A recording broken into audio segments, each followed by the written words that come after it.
Shalom, saya ucapkan untuk saudara-saudara yang ada di media sosial dan juga saya ucapkan shalom untuk saudara-saudaraku yang beragama Kristen yang hari-hari ini sedang menghadapi pergumulan, tantangan hidup, bahkan penderitaan karena saya dan saudara menjadi orang Kristen atau orang yang percaya kepada Tuhan Yesus Kristus. Saya menyaksikan di media sosial saudara-saudara, ya, ada banyak sekali orang-orang yang meninggalkan iman mereka. Iman yang mereka pegang dahulu adalah Kristen, tetapi sekarang mereka meninggalkan iman Kristen dan mereka berpindah ke agama yang lain. Negara kita tidak pernah melarang, tetapi memberikan kebebasan untuk setiap orang memeluk agama apa saja yang dia itu meyakininya.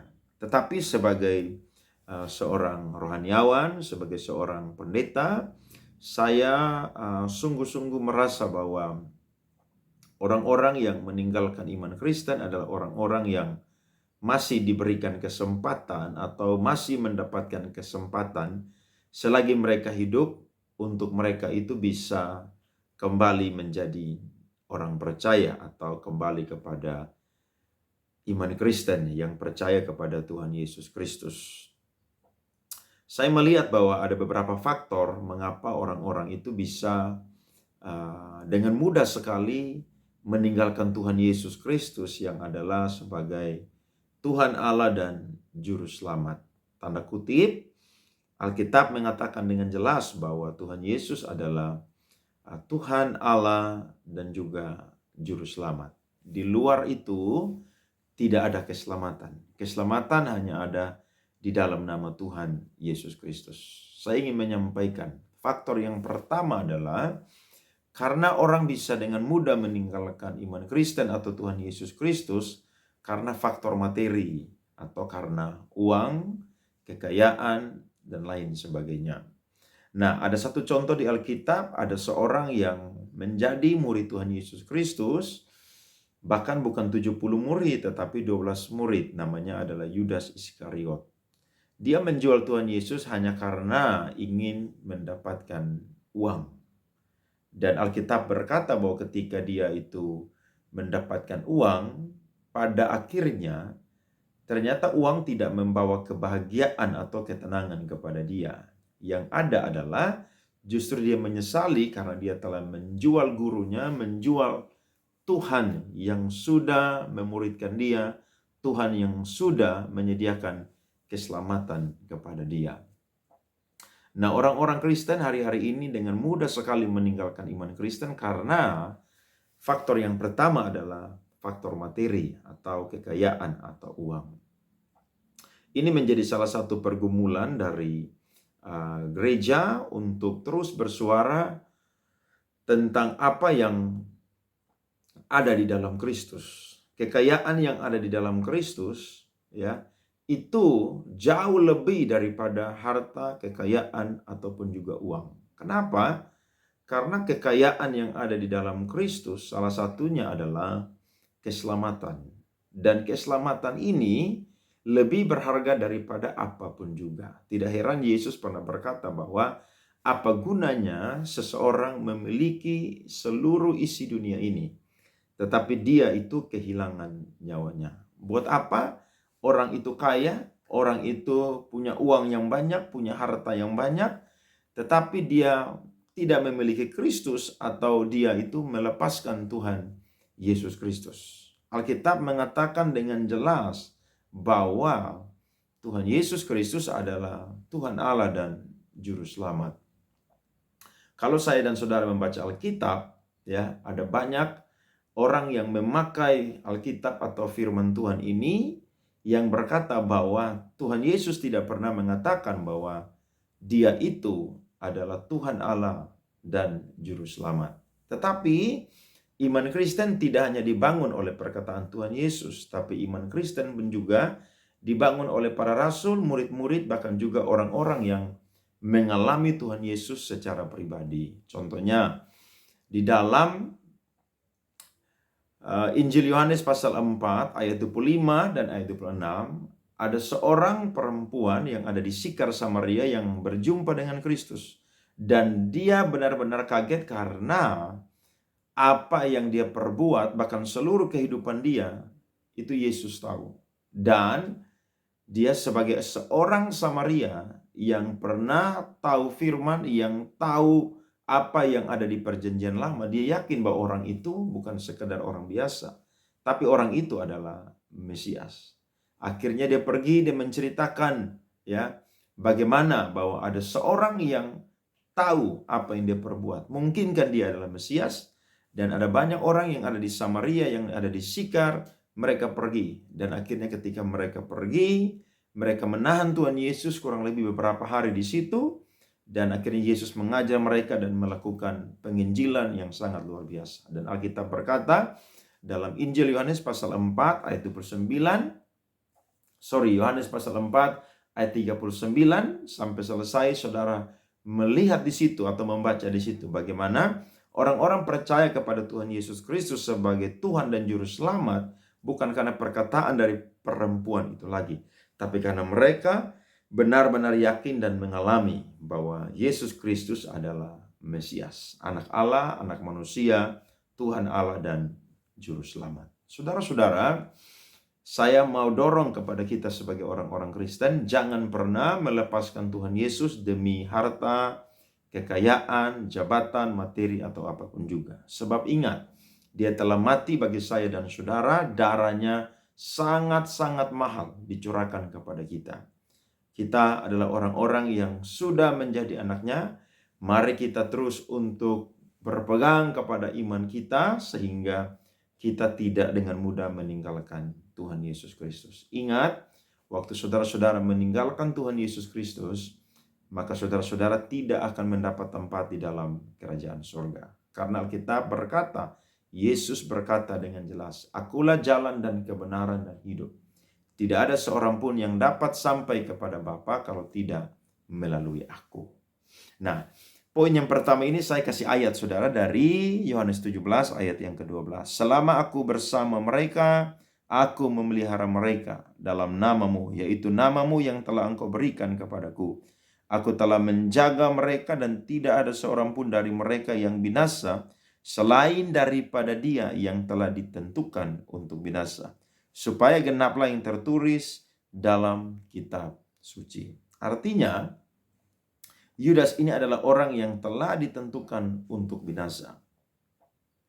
Karena dia mengikuti apa yang menjadi keinginan daging dia. Dia ingin untuk mendapatkan uang, materi, kekayaan sehingga dia menjual Tuhan Yesus Kristus. Saya dan saudara tidak boleh melakukan itu. Karena saya dan saudara telah ditentukan untuk menjadi orang-orang yang diselamatkan. Itu faktor yang pertama. Faktor yang kedua, saya melihat bahwa seseorang bisa dengan mudah meninggalkan Tuhan Yesus Kristus sebagai Sang Juru Selamat karena memang mereka dari sebelumnya mereka bukanlah orang-orang pilihan Tuhan atau orang-orang yang tidak ditetapkan untuk mendapatkan anugerah keselamatan. Rasul Paulus mencatat dengan jelas di dalam Efesus pasal 1 ayat 3 sampai 6. Saya bacakan untuk saudara-saudara. "Terpujilah Allah dan Bapa Tuhan kita Yesus Kristus, yang dalam Kristus telah mengaruniakan kepada kita segala berkat rohani di dalam surga. Sebab di dalam Dia Allah telah memilih kita sebelum dunia dijadikan, supaya kita kudus dan tak bercacat di hadapannya. Dalam kasih Ia telah menentukan kita dari semula oleh Yesus Kristus untuk menjadi anak-anaknya sesuai dengan kerelaan kehendaknya, supaya terpujilah kasih karunia-Nya yang mulia yang dikaruniakannya kepada kita di dalam Dia yang dikasihinya." Saudara-saudara, di sini menarik sekali bahwa ketika saya dan saudara menjadi orang-orang pilihan Tuhan, maka saya dan saudara itu adalah orang-orang yang ditetapkan untuk kudus dan tak bercacat. Ya, bahkan saya dan saudara adalah orang-orang yang sungguh-sungguh menjadi anak-anak yang menerima Dia, yang percaya kepada Dia. Nah, ini sesuatu yang istimewa karena kita ada di dunia ini, tapi kita bukan dari dunia ini. Tidak heran Yesus pernah berkata kepada murid-muridnya sebelum dia terangkat, dia berkata bahwa kalau dunia membenci kalian, janganlah heran karena mereka terlebih dahulu membenci aku. Saudara-saudara perhatikan bahwa ketika saya dan saudara diselamatkan, itu mutlak karena Allah yang bekerja memulai yang baik dalam kehidupan kita, sehingga kita itu diselamatkan. Saya dan saudara adalah orang-orang yang diambil dari yang namanya lingkaran setan, ya, diselamatkan dari maut saudara-saudara untuk menjadi orang-orang pilihan. Dan saya percaya orang-orang pilihan adalah orang-orang yang hidupnya di dunia ini adalah orang-orang yang tampil beda. Orang-orang yang tidak sama seperti orang-orang dunia. Saudara ingat bahwa ketika orang-orang Kristen pertama kali disebut Kristen, ya, di satu kota yang ada di daerah Asia, saudara, namanya adalah Turki, ya. Sekarang tempat itu saudara-saudara, saya tidak tahu apakah namanya masih Antioquia, tapi pada waktu itu dicatat dalam Kisah Para Rasul pasal yang ke-11, di Antioquia lah pertama kali murid-murid itu disebut sebagai orang Kristen. Kenapa mereka disebut sebagai orang Kristen?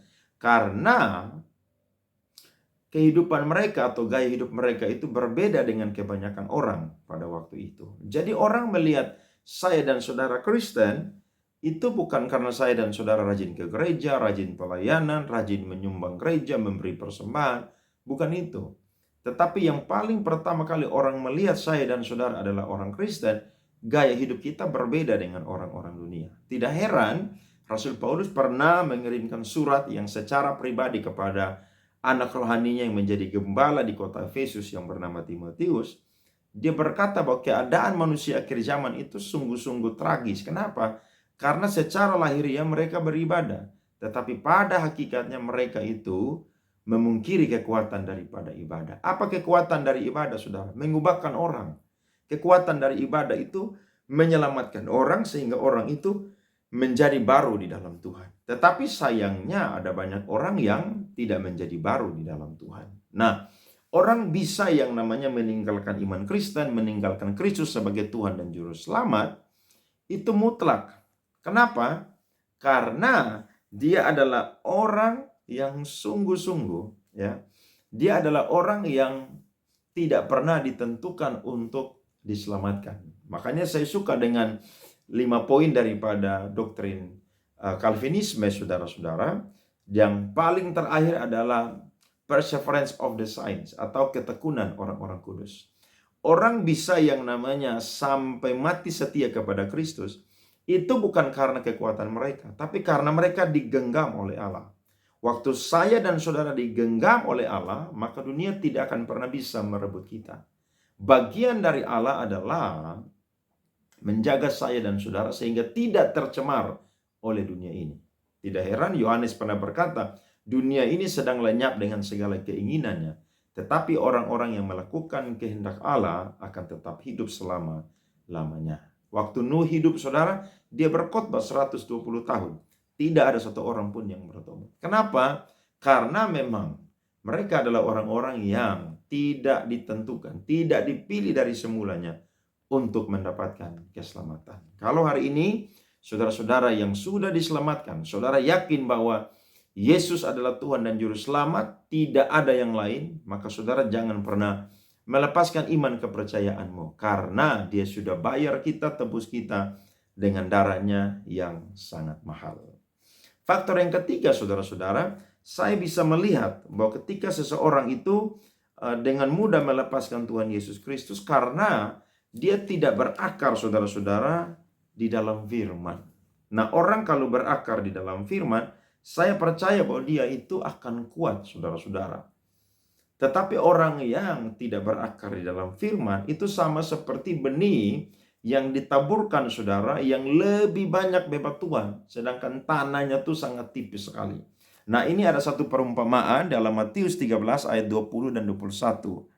Benih yang ditaburkan di tanah yang berbatu-batu ialah orang yang mendengar firman itu dan segera menerimanya dengan gembira, tetapi ia tidak berakar dan tahan sebentar saja.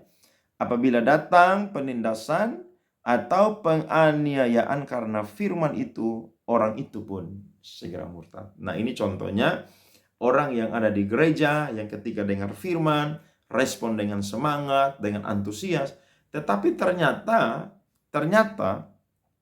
apa yang dia tunjukkan secara lahiriah atau dari luar itu tidak sama dengan yang ada di dalam. Hatinya itu saudara keras, ya, tidak mau menerima firman Tuhan. Sehingga tidak heran waktu datangnya penindasan, waktu datangnya penganiayaan, dia mudah sekali meninggalkan Tuhan Yesus Kristus. Nah, kita perlu untuk berakar di dalam firman Tuhan. Karena waktu saya dan saudara berakar dalam firman Tuhan, maka saya dan saudara itu sedang tinggal menyatu, ya, tinggal menyatu, melekat tak terpisahkan dengan Tuhan Yesus Kristus. Saya dan saudara tidak akan pernah bisa kuat kalau saya dan saudara tidak hidup dengan kebenaran firman Tuhan. Saya heran sekali ada banyak orang Kristen yang baca Alkitab itu hanya pergi ke gereja saja. Ada banyak orang Kristen bahkan sudah tidak lagi baca Alkitab, saudara-saudara, tapi baca Alkitab itu di handphone. Itu sesuatu yang tidak salah. Tapi kalau kita punya Alkitab, kita bisa menulis, mencatat, sehingga waktu kita lupa, kita baca kembali firman Tuhan, kita ingat bahwa, oh, tanggal sekian, bulan sekian, tahun sekian, kita pernah mendapatkan rema dari Tuhan, janji dari Tuhan, perintah, ya, hukum-hukum, ajaran-ajaran daripada Tuhan. Nah, itu yang orang-orang Kristen tidak mau untuk melakukannya. Ya, hari-hari ini ada banyak orang yang terikat dengan handphone. Ya, bukan karena mereka melakukan pekerjaan, tetapi banyak yang menggunakan handphone untuk menghabiskannya hanya dengan bermain game online, ya, hanya dengan bermain game, bahkan juga hanya untuk posting-posting di media sosial berjam-jam, tidak punya waktu untuk membaca firman Tuhan. Saudara hanya bisa kuat di dalam Tuhan, bisa berakar dalam firman kalau saudara setiap hari baca firman Tuhan. Tidak heran Daud pernah berkata bahwa berbahagialah orang yang merenungkan Taurat Tuhan itu siang dan malam. Ia seperti pohon yang ditanam di tepi aliran air. Dan seterusnya. Bahkan waktu Yosua mau pimpin umat Israel, Tuhan berfirman kepada Yosua bahwa janganlah engkau lupa untuk memperkatakan kitab Taurat ini. Tetapi renungkanlah itu siang dan malam supaya engkau bertindak hati-hati dan perjalananmu berhasil dan beruntung. Saudara, saya mau berkata dan mau memberikan semangat motivasi kepada kita semua yang mendengarkan, ya, sedikit dialog dari saya pada saat ini. Saudara, mari baca firman Tuhan. Ya, pada zaman dulu jemaat mula-mula mereka hanya punya kitab Perjanjian Lama. Tapi betapa beruntungnya saya dan saudara hidup di abad ini. Kita punya 66 kitab yang sungguh-sungguh memberkati saya dan saudara. Mari rajin belajar firman Tuhan. Saudara baca dengan tekun, ya. Kalau di gereja saya satu hari itu baca 2 pasal. Dimulai dari Kejadian, habiskan seluruh Perjanjian Lama dan lanjut lagi di Perjanjian Baru dan selesai sampai di kitab Wahyu. Tidak susah. Satu hari hanya 2 pasal. Tetapi ketika itu ditekuni, dilakukan dengan sungguh-sungguh bergairah dan semangat, maka baca Alkitab bukan sesuatu yang terpaksa. Tapi saya dan saudara lapar dan haus akan kebenaran, maka kita pasti akan dipuaskan. Ingat, kalau saudara tidak berakar dalam firman, saudara akan mudah sekali meninggalkan Tuhan Yesus Kristus. Karena orang yang tahu firman, dia tidak akan pernah untuk bisa kalah dengan segala tipuan, bujukan, rayuan daripada iblis. Ingat, waktu Tuhan Yesus dicobai di padang gurun, saudara-saudara, dia selalu balas apa yang iblis itu lakukan atau perkatakan dengan firman Tuhan. Kenapa? Karena memang firman Tuhanlah yang mampu untuk mengalahkan semua siasat daripada iblis. Firman Tuhanlah yang mampu meneguhkan langkah-langkah saya dan saudara, sehingga saya dan saudara tidak tergoyahkan. Ya, ini kurang lebih ada 3 faktor yang saya bagikan saat ini. Biarlah saudara-saudara yang mendengarkan ini, saudara, mari tetap kuat di dalam Tuhan walaupun dalam penindasan, pergumulan hidup, tantangan, ya. Bahkan saudara-saudara yang ada di daerah-daerah yang kekristenan sangat minoritas, tetap kuat di dalam Tuhan. Saya ingat sekali surat Ibrani pasal 10 ayat 35 berkata, saya akan bacakan kepada saudara-saudara, Ibrani pasal 10 ayat yang ke-35. Sebab itu janganlah kamu melepaskan kepercayaanmu karena besar upah yang menantinya. Saudara masuk surga, saudara dapat mahkota, bahkan juga saudara dan saya hidup selama-lamanya dengan Tuhan Yesus Kristus, bahkan saya dan saudara ikut memerintah bersama dengan Dia. Terima kasih, kiranya dialog ini yang singkat bisa mencerahkan, menguatkan saya dan saudara menjadi orang-orang yang terus kuat di dalam Tuhan. Sekali Yesus, tetaplah Yesus, karena Dia adalah Tuhan Allah dan juga Juru Selamat. Tuhan memberkati.